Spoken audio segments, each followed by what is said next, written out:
Bonjour et bienvenue sur la chaîne Évidence et Décadence. Savez-vous que des milliers de victimes de crimes et d'injustices sombrent dans la dépression, l'incompréhension, l'ignorance la plus totale? Dans une lutte contre eux-mêmes pour essayer de comprendre et de comment se défendre, euh, ils se mettent à revivre le drame, une fois, 10 fois, 100 fois. Ils sont comme prisonniers en fait, hein. En tant que victimes, ils sont comme prisonniers. Il y a beau y avoir des avocats, des enquêteurs et tout un bataillon de spécialistes, le temps que la justice se mette en route afin qu'elle reconnaisse vos droits en tant que victime, eh bien, vous avez le temps de refaire une vie, complètement. Mais c'est impossible. Le temps, pour vous, en tant que victime, s'est arrêté. Les victimes sont alors 2 fois victimes. Non seulement victimes, donc d'abord victimes d'un criminel, hein, d'un crime, et ensuite prises en otage par une procédure judiciaire extrêmement longue. Et même parfois, vous avez beau avoir un dossier bien instruit, preuves et argumentation à la pluie, vous rendez votre rendez-vous devant le juge pour un jugement définitif peut aller jusqu'à plusieurs années d'attente. Bien sûr, tout cela dépend de quelle justice il s'agit, que ce soit d'une justice civile, justice pénale, justice des mineurs, etc. Mais aujourd'hui, voilà où on en est. La justice est extrêmement longue pour résoudre, pour reconnaître les victimes et inculper les criminels, et condamner les criminels. Eh bien, c'est ce qu'un ami a vécu en fait. Et je peux vous dire que tant que la justice n'a pas fixé de date de jugement, eh bien mon ami s'est tout simplement senti comme pris en otage. Alors j'avais beau lui expliquer de lâcher prise, de penser à autre chose, que c'était dans les mains des avocats, des spécialistes, il me répondait qu'il voulait passer à autre chose, bien sûr, mais toujours il me répondait qu'il ne pouvait pas, car il avait peur d'oublier des détails importants sur se défendre. Il avait envie de... le temps s'était arrêté pour lui. Il avait le doute des avocats, il avait le doute de la vie, puisque quand vous faites face à un crime, vous commencez à douter de plein de choses, vous commencez à avoir peur psychologiquement, d'accord? Et donc finalement, les avocats qui se considèrent comme conseils, finalement ne sont pas vraiment conseils. On a l'impression, il y a un peu d'absence, ils répondent pas forcément aux questions que l'on a besoin en réponse. Même parfois les enquêteurs, les choses comme ça, ils ne disent rien, ils ne vous expliquent pas grand-chose, donc ce ne sont pas vraiment conseils. Donc face à un crime, vous vous retrouvez dans le doute le plus total, vous commencez à chercher à comprendre, etc. Vous revivez le crime, d'accord? Alors imaginez-vous, vous êtes victime de harcèlement moral ou de viol ou de choses comme ça, c'est extrêmement, c'est horrible, horrible. Donc en fait, mon ami m'expliquait tout simplement qu'il ne pouvait pas oublier, il avait peur d'oublier, donc il était obligé de rabâcher, de repenser à tous les détails importants qui pourraient lui servir pour sa défense. Même s'il a déjà toutes les preuves, même si tous les arguments sont en sa faveur, le temps que la procédure se mette en marche et qu'il ait une date de jugement, il se passait des années, des années. Donc il faut bien comprendre ça. Donc la victime, en fait, mon ami, ce qu'il a vécu, c'était horrible, en fait. Il avait donc des doutes des avocats qui ne lui apportaient pas vraiment de conseils, et de la justice, qui est... On sait bien que la justice est à 2 vitesses, hein, parce que la justice n'a pas forcément tous les moyens, toutes les ressources qui puissent lui permettre d'accélérer les procédures, etc. Il en rêvait, alors mon ami, il en rêvait même la nuit, hein, il me faisait des confidences, il en rêvait la nuit, il en faisait des cauchemars. Alors c'est normal, puisqu'il ne voulait pas perdre la face, il était en train de perdre sa dignité, il était en train de perdre une partie de sa vie, hein, avec cette procédure trop longue, trop longue. Donc il en faisait des cauchemars, il se sentait pas bien dans son travail, il était souvent absent. On était ensemble, par exemple, on est super potes, on était ensemble, etc. Je sentais bien qu'il était absent. Alors évidemment, il arrivait à revenir dans le présent, à rigoler, etc. Mais il y a des moments où il n'était plus avec moi, il n'était plus avec nous. Il n'était plus dans le cercle amical, même parfois en famille, ça se ressentait. Il était dans l'attente, dans l'attente de retrouver sa dignité, de retrouver une sorte d'honneur et qu'il soit reconnu comme victime et pour pouvoir passer à autre chose. C'est facile de dire à ces personnes qui sont victimes d'un crime, etc., va de l'avant. On est tous d'accord qu'il faut aller de l'avant, il faut avoir les pieds dans le présent, le passé c'est le passé, on laisse tomber derrière, etc. Mais en même temps, le passé, il faut quand même s'en rappeler pour pas recommettre les mêmes erreurs. Mais voilà, on est tous d'accord qu'il faut positiver, etc. Mais quand vous êtes face à une procédure, dans l'attente d'une procédure judiciaire, et bien là, vous êtes comment dire, suspendu dans le temps. Le temps s'est arrêté. Voilà. Le temps s'est complètement arrêté. Et vous avez du mal à faire surface. Parce qu'en tant que victime, vous avez besoin de rabâcher, de repenser à tous les détails pour pouvoir instruire votre dossier, votre défense, etc., face au juge, etc. Donc en fait, mon ami, tant qu'il ne passera pas devant le juge, eh bien, il ne se sentirait pas reconnu comme victime, en fait. Il ne retrouvera pas sa dignité, son honneur, il ne retrouvera pas une vie normale, en fait. Eh bien, je peux vous dire que psychologiquement, c'est une situation inacceptable pour les victimes. Moi, je trouve que c'est inacceptable pour les victimes. C'est insupportable. C'est horrible.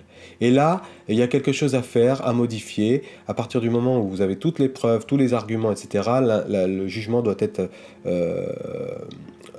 doit se faire tout de suite. Voilà. Et pas attendre la file indienne, voilà, les dossiers.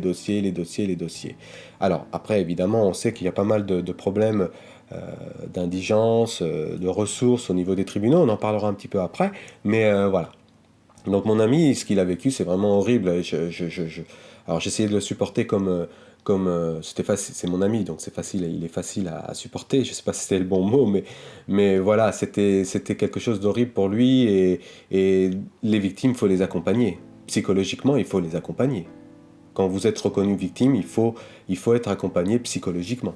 D'accord. Et le pire, c'est que par exemple, quand il y a dans certaines instructions de victimes, criminels, etc., quand on n'a pas vraiment instruit bien le dossier, quand le dossier n'est pas vraiment instruit, que les enquêteurs n'ont pas vraiment de réponse, etc., etc., n'ont pas vraiment les preuves palpables, etc., eh bien, la victime, elle se retrouve, elle a qu'une seule envie, c'est d'avoir un appui familial, un appui, comment dire, amical. Elle a besoin d'être reconnue, vous comprenez?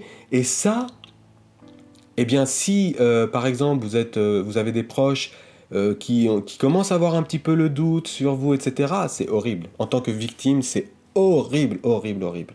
Horrible. Ça, là, il y a beaucoup de cas de suicide, de gens qui rentrent dans des dépressions horribles, voilà. Et c'est ce qu'il fallait éviter pour mon ami, parce que même si son dossier était bien instruit, la procédure était extrêmement longue et ça, c'est intolérable. C'est intolérable. Moi, à mon avis, hein, et je pense qu'il y a quelque chose à faire au point de vue de l'État par rapport à ça. D'accord? Tolérance zéro. Tolérance zéro. Bref, on pourra en reparler dans d'autres podcasts, mais voilà. Donc imaginez-vous, vous, en tant que victime d'une agression, de harcèlement, d'un vol, d'un quelconque crime, ou pire encore. Je vous laisse imaginer.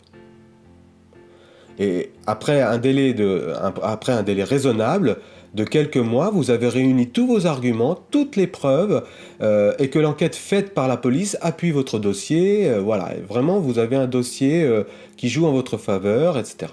Tout est prêt pour que vous puissiez, pour que vous passiez à autre chose dans votre vie, en fait.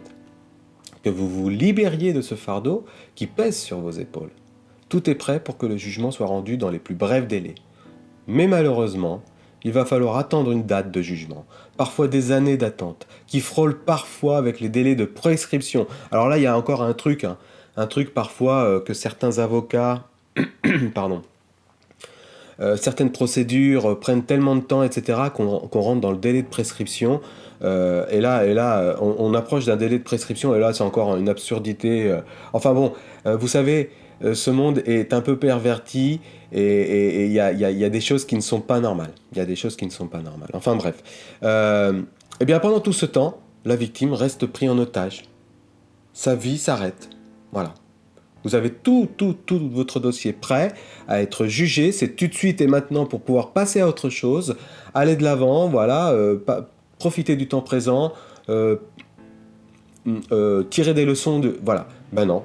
Vous allez devoir attendre que la justice se décide pour vous donner un rendez-vous, un jugement, et voilà.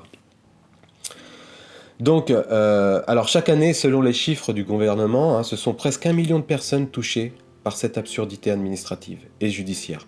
Et seulement dans la catégorie justice pénale. Je vous laisse aller voir les chiffres sur impôt.gouv, sur le site du gouvernement, en ce qui concerne la justice. Donc juste dans la catégorie justice pénale. Et alors, donc du coup, je ne parle pas du droit civil, administratif ou de justice des mineurs, etc., etc. En ce qui concerne les délais, par exemple, en affaires criminelles et pénales, même avec les preuves et les arguments, les délais peuvent aller jusqu'à plus de 5 années. 5 années. Alors, de procédure, d'instruction, mais ce ne sont pas 5 années de procédure et d'instruction. Parce que quand ils font des recherches, des enquêtes, etc., ça dure 1 heure, ça dure 2 heures. Au pire, ça dure 1 jour, 2 jours. Voilà. Et après, il faut attendre. Parce qu'il n'y a pas que vous. D'accord ? Donc 5 années, voilà, et bien plus encore. Imaginez la victime, donc prise en otage. Pour elle, le temps s'est arrêté. Pour elle, il est très dur, il est très très dur de le vivre psychologiquement. Et ça, c'est vraiment le point important que je trouve insupportable dans la démarche et les procédures en justice. Imaginez les situations au juge des affaires familiales, par exemple, dans un cas de séparation. On est passé à plus d'1 an minimum d'instruction d'un dossier, de prise de décision de la part du juge, et pire encore, lorsqu'il y a, par exemple, un enlèvement parental. Je ne sais pas si vous êtes déjà confronté à ça, ou par exemple, vous avez dans votre cercle familial, amical, des enlèvements parentaux. C'est horrible parce que le parent victime pris en otage par le parent criminel, qui prend l'enfant avec lui, qui disparaît, se retrouve coincé dans une procédure trop longue, trop longue. Même si vous avez tous les éléments qui jouent en votre faveur. Encore pire, si vous êtes un papa, imaginez vous êtes un papa, vous êtes concerné par un enlèvement parental et que vous devez faire face à l'actualité, à tout ce qu'on dit, tout ce qu'on raconte, les violences conjugales, etc. Imaginez-vous un seul instant dans la peau de cette victime. Eh bien, franchement, voilà. Donc, tout ça pour revenir au délai des procédures, etc. Il faut absolument faire quelque chose, faire un changement drastique. Je ne sais pas si c'est le bon mot, mais et faire en sorte qu'une fois qu'on a toutes les pièces, que le dossier soit jugé et point, et c'est terminé. D'accord ? Imaginez-vous victime d'une agression, de harcèlement, d'un vol, de quelconque crime, ou pire encore. Je vous laisse imaginer dans quelle galère vous allez tomber, quoi. Et le plus dur, c'est psychologiquement. Si vous n'êtes pas accompagné par des amis fidèles, par une famille fidèle, ou par des psychologues, des spécialistes, voilà, des psychologues de la santé, des choses comme ça, il va falloir être fort. Il va falloir vraiment être fort. Parce que vous êtes retrouvé dans une situation que vous n'attendiez pas, auquel vous n'étiez pas prêt. Et c'est tout cela que je veux dénoncer, en fait, dans ce podcast.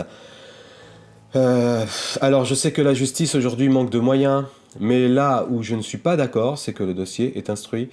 Les preuves, les arguments, tout est prêt, le flagrant délit est devant nous, et bien malgré tout, il va falloir attendre. Et pendant ce temps, pour les victimes, c'est très dur psychologiquement. Et c'est cela que l'on devrait prendre en compte en première instance. Sans compter que la victime devra payer les frais de justice. Non mais attendez, parce que le criminel, lui, il est parti tant qu'on ne le retrouve pas, tant qu'il est dans la nature, etc., on ne sait pas où il est, etc. Vous voulez vous défendre, il va falloir payer cela. Donc vous allez commencer à engager des frais d'avocat, des frais de justice, vous allez avoir parfois besoin d'avoir des documents spéciaux qui nécessitent une rémunération de la personne de l'administration, enfin bon bref. Donc il va falloir payer en plus des frais de justice, hein, on va dire, hein, d'administration. Et parfois, bien, la victime, ça lui tombe dessus, elle ne le peut pas, et où cela lui complique encore plus la vie. En fait, vous êtes 3 fois victime. Victime d'un crime, victime d'une procédure longue, fastidieuse, insupportable, et victime, en plus, parce que vous allez devoir en payer les frais. Donc voilà, c'est vraiment quelque chose que je trouve inadmissible dans notre société, dans une société qui se dit moderne, civilisée. Voilà, vive les criminels, vive la perversion, parce que c'est la porte ouverte aux perversions. Et c'est d'ailleurs pour ça que ce monde est complètement... je ne sais pas où il va, mais c'est horrible. Voilà, à partir du moment où on sait qu'il y a une victime, on la protège, on la met en sécurité, et on fait tout notre possible pour que ça aille le plus vite possible, afin qu'elle passe à autre chose. Et le criminel, eh bien, il faut qu'il soit condamné. Voilà. Condamné et le plus vite possible. Alors, j'ai fait un autre podcast sur les criminels, en ce qui concerne les criminels et la récidive. C'est intéressant, c'est un sujet assez intéressant. Je le mettrai en ligne dès que j'aurai terminé ce travail. Alors, c'est pas le tout, il y a aussi les victimes, mais il y a aussi les criminels. Donc maintenant, imaginez-vous dans la peau d'un criminel. Voilà. Eh bien voilà, face à toute cette procédure, ben, c'est la fête. C'est la fête. Parce qu'avec le temps d'une longue procédure, hein, sa peine n'est pas la même. Hein, entre le temps où il est reconnu coupable et le temps où, même s'il y a des preuves, etc., il est toujours plus ou moins présumé innocent, il est toujours plus ou moins, il a toujours le droit à une défense, etc., etc. Bon, bah voilà. Eh bien, avec le temps d'une longue procédure, sa peine n'est pas la même. Il peut parfois être en liberté conditionnelle ou incarcéré à mi-temps, enfin, rien de vraiment sérieux qui puisse, qui le reconnaît, parce qu'il n'a pas encore été reconnu comme coupable devant un juge. Donc à partir de ce moment-là, c'est la fête. D'accord ?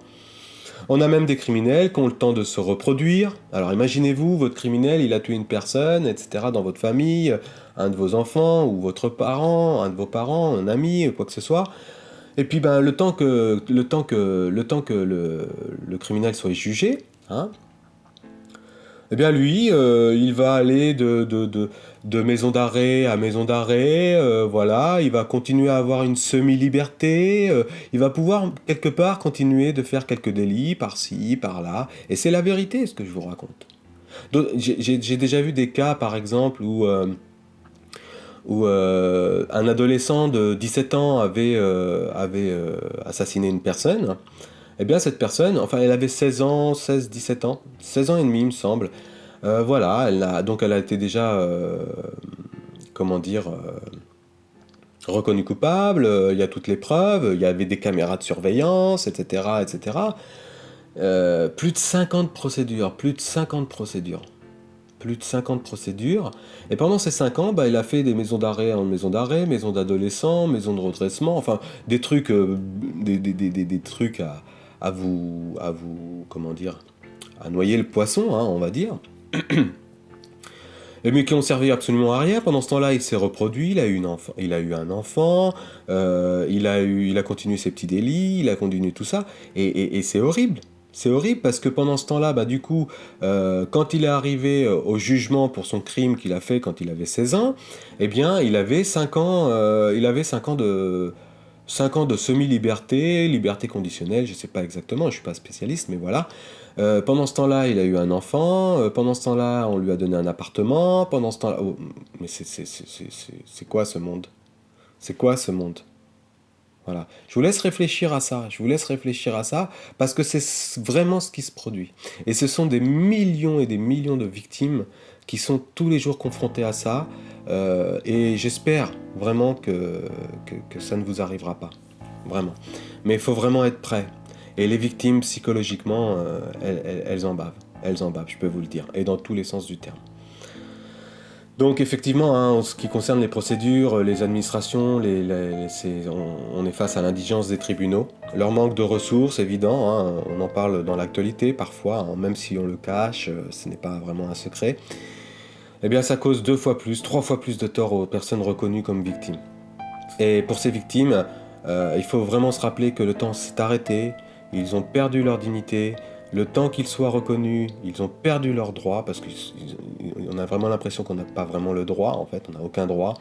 Tant que la justice ne sera pas rendue, en fait, eh bien les victimes sont absents dans la vie de tous les jours, au travail, en famille, dans la vie de tous les jours, et ils se ruinent. Ils se ruinent, et leur portefeuille, et leur santé. Car en plus, on peut rajouter aussi le côté défense immunitaire. Quand vous n'êtes pas bien dans votre peau, quand vous êtes mal, quand vous rabâchez tout le temps des problèmes, quand vous rabâchez le passé, etc. Eh bien, cette prise d'otage qu'est la justice, eh bien, c'est la même chose en fait. Et ça baisse vos défenses immunitaires, qui sont elles aussi touchées. Et vous êtes susceptible d'avoir plus de cauchemars, d'avoir plus facilement un rhume, vous êtes susceptible d'avoir plus facilement des maux de tête, etc. Donc voilà. Donc ces victimes, elles se demandent où est leur place pendant tout ce temps, toute cette procédure, cette longue procédure, que le temps prenne les tribunaux. Et c'est horrible, c'est horrible. Donc ils se demandent où est leur place. Et bien, ils n'en ont pas de place. Donc le droit des victimes est supérieur et doit être reconnu en tant que tel et dans les plus brefs délais.